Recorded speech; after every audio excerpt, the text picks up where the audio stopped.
Olá, sejam muito bem-vindos a mais um Conversando sobre Saúde Mental. Hoje a gente vai dar continuidade na série que a gente vem falando, sobre sentimentos, autoestima e autoconfiança, o quanto que isso influencia e quais são as formas da gente lidar com esses sentimentos tão importantes.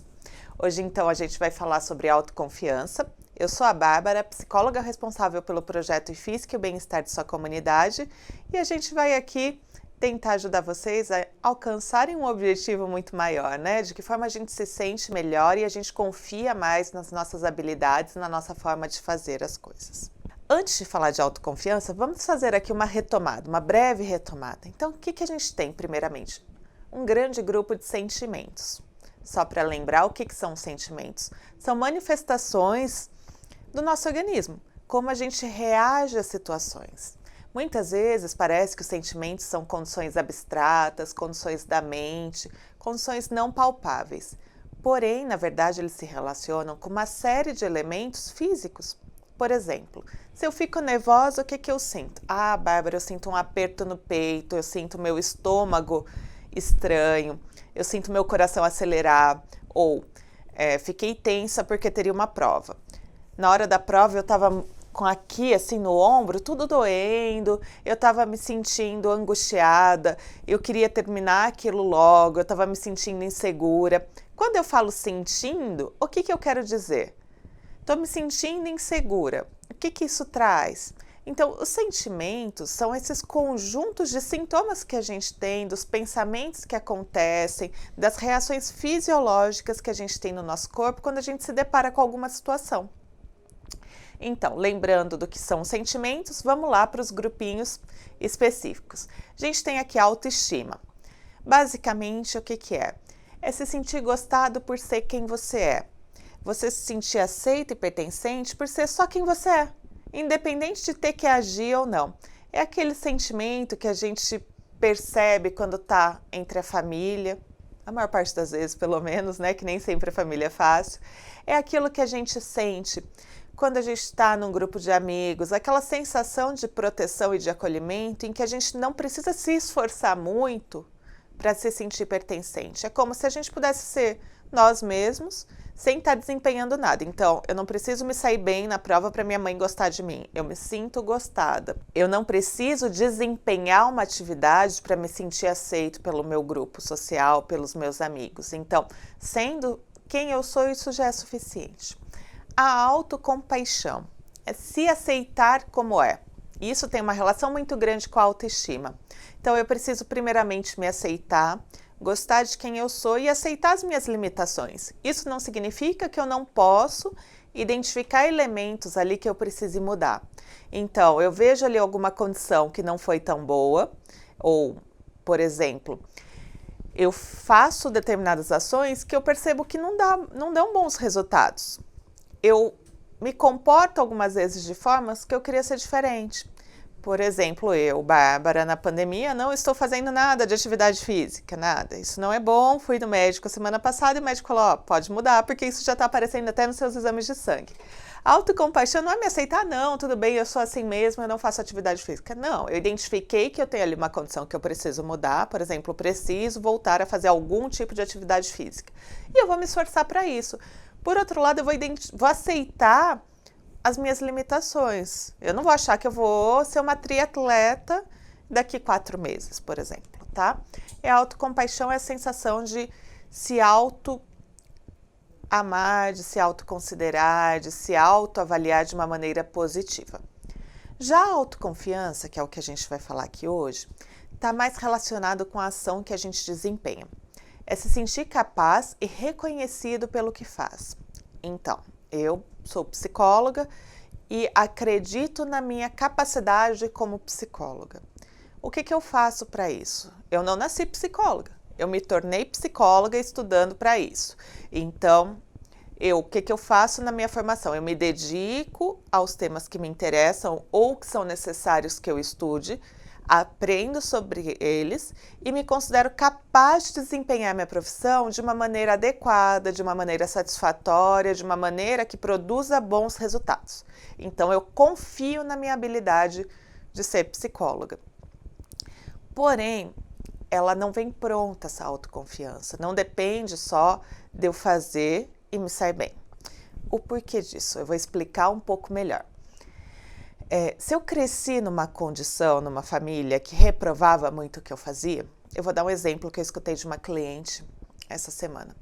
A gente estava falando de atividades manuais, crochê, tricô, bordado, atividades assim, tá relacionadas às atividades de lazer possíveis durante a pandemia, né? Então a gente estava falando dessas condições e ela falando, é uma cliente adulta, tá?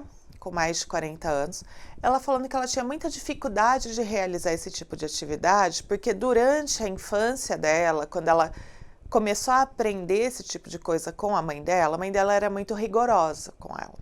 E aí, cada vez que ela errava um ponto, a mãe a punia. A punia como? Falando, nossa, mas tá muito ruim isso que você fez. Nossa, olha isso. Comparava o que ela estava fazendo com outras pessoas, nesse caso, especialmente com a irmã dela. Olha só, eu ensinei vocês duas ao mesmo tempo e olha o que sua irmã está fazendo e olha o que você está fazendo. Ela está muito melhor que você. Essa condição de comparação, assim como na autoestima, ela não é nada boa. Mas, porém, essa fala da mãe tem um grande impacto. E quando eu falo da mãe, não é naquela perspectiva freudiana, não, de que tudo é culpa dos pais. Não é nesse sentido. É porque a família, durante a infância, ela é boa parte da comunidade verbal das crianças. Quando eu falo comunidade verbal, assim, eu quero dizer do grupo social ao qual essa criança faz parte. Então, a família, a escola. E se eu tenho um grupo social ali muito exigente, que não permite a pessoa errar, que não permite a pessoa aprender com os próprios erros, a chance dessa pessoa passar a confiar no que ela faz é muito baixa. Então, se a gente começa a escrever, né, redações na escola e tem ali um professor muito crítico, tipo, olha que porcaria que você fez, dá até vergonha ou é uma perda de tempo ler o seu texto. A chance dessa pessoa passar a confiar no tipo de atividade que ela está fazendo, de passar a confiar que ela tem condições de escrever bons textos, é muito diferente do que daquela criança que tem um professor que fala assim, olha, você conseguiu fazer um texto, vamos para o próximo melhorar essas características? E aí, passo a passo e refinando esse material até chegar num texto excelente. Né? Então, assim, quem que vocês acham que tem mais condição de se tornar um escritor a longo prazo? A criança que o professor falou que o texto era uma porcaria, uma perda de tempo? Ou a criança que o professor foi lapidando o texto dela, ajudando ela a identificar o que não estava tão bom, o que poderia ser melhorado, mas principalmente valorizando tudo que ela já tinha feito, né? Então isso é uma grande marca do nosso desenvolvimento. Porém, você vai me falar, então tá, Bárbara, eu cresci num grupo muito exigente, meus pais eram extremamente rígidos comigo, eu estudei em escolas em que os professores eram muito rígidos, eu nunca me saí tão bem, sempre tive que me esforçar muito para conseguir tirar alguma nota. Então, não tem mais jeito, né? Não vou ter autoconfiança na vida. Calma que não é assim, né? A gente sempre pode melhorar e desenvolver essas condições. Por quê? Tem a ver com a nossa percepção. E aí, se a gente volta ali um pouquinho para a autocompaixão, a partir do momento que eu passo a ser menos crítica comigo mesma, né? Então, eu vou deixar de ser comigo essa professora rígida e vou passar a ser comigo essa professora que acredita no desenvolvimento, na lapidação. Então, estou escrevendo aqui a minha tese de doutorado. No lugar de eu olhar para essa tese e falar, tá uma porcaria, eu vou olhar para essa tese e falar, tá, aqui essa parte do texto está bem construído, mas aqui eu preciso refazer. Ou, aqui eu preciso buscar mais argumentos.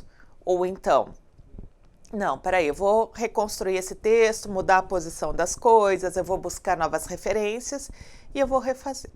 Tá? E quando a gente pensa nas atividades acadêmicas, assim, nisso de vou escrever artigo, vou escrever a dissertação, vou escrever a tese, vou escrever o TCC, a gente tem modelos de bons materiais. O que são modelos de bons materiais? A gente vai ler muita coisa, né, durante esse período, como vocês bem sabem. Então, eu vou ler materiais que eu vou perceber que eles estão bons, outros que não estão tão bons, e vou saber que caminho seguir. Porém, se a gente pensa ali só no nosso desempenho, né, nas disciplinas e matérias normais, eu vou identificar ali o que está funcionando, o que não está, quais são os meus hábitos de estudos que ajudam e que não ajudam a me sair melhor ou pior naquela matéria. E eu vou ir buscando formas de desenvolver, mas principalmente reconhecendo o que eu estou fazendo de bom. reconhecendo os momentos que eu estou acertando, mas também reconhecendo o quanto que eu estou me esforçando. Porque muitas vezes a gente não vai tirar 10, né? Eu vou tirar ali 7,5, porém eu preciso valorizar também o esforço que eu tive para chegar até esse 7,5. Tá? O quanto que eu consegui me dedicar e o quanto que eu consegui desenvolver habilidades e repertórios para atingir essa nota. E valorizar. Tudo bem? E aqui um último elemento, as responsabilidades. O que são as responsabilidades? Ela tem uma relação, do mesmo jeito que a autocompaixão tem uma relação direta com a autoestima, a responsabilidade ela tem uma relação direta com a autoconfiança. A responsabilidade tem a ver com responder pelas próprias ações, de se sentir responsável. Então você fala, Bárbara, é muito bom ser bastante responsável. Calma lá. A responsabilidade em excesso, ela também se torna um problema, do mesmo jeito que a falta de responsabilidade. Você consegue saber o porquê?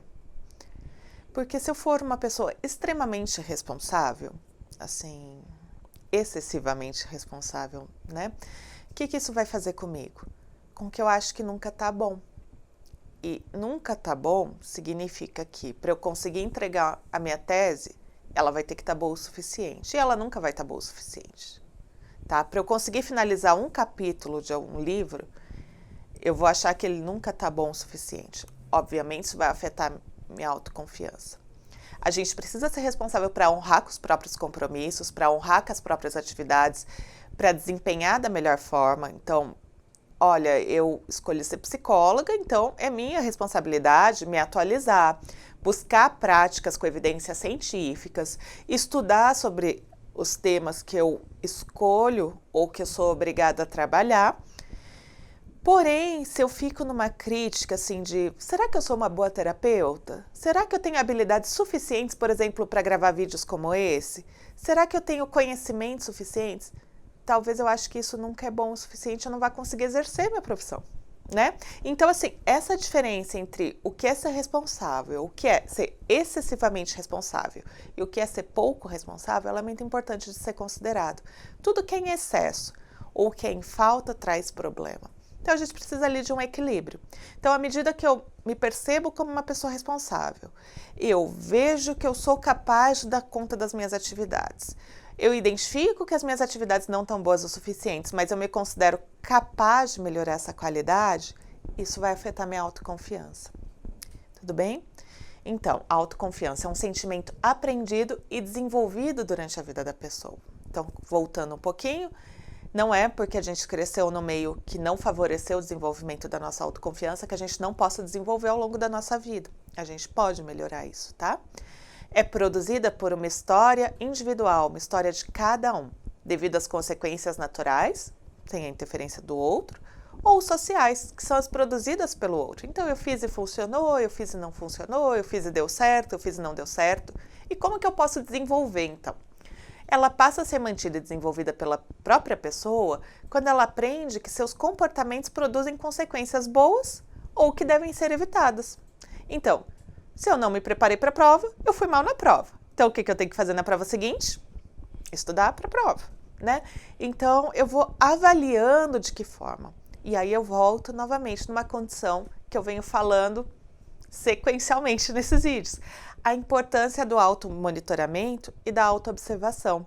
Devo observar o que eu faço e quais são as consequências do que eu faço, de que forma isso acontece. Tá? Eu observar os meus pensamentos, eu observar meus sentimentos e observar os meus comportamentos em si.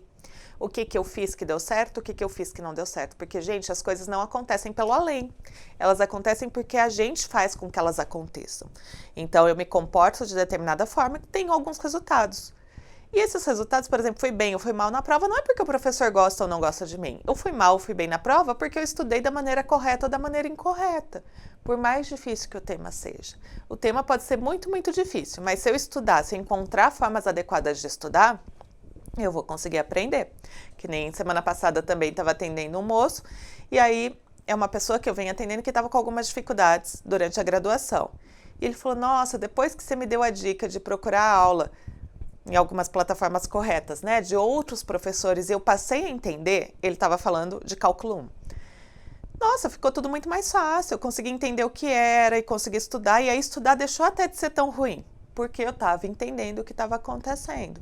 Mas eu não conseguia entender durante as aulas que eu estava tendo. Então, esse moço, especialmente, ele ia para a aula sem se preparar para a aula, e quando eu digo sem se preparar, quer dizer que ele não viu sobre qual seria o tema da aula, ele não estudou previamente, e aí chegava na aula, parecia que o professor estava falando grego, ia no ritmo que ele não conseguia acompanhar, e aí ele voltava frustrado e com a sensação que ele era um incompetente, não tinha condição de estar no curso de física.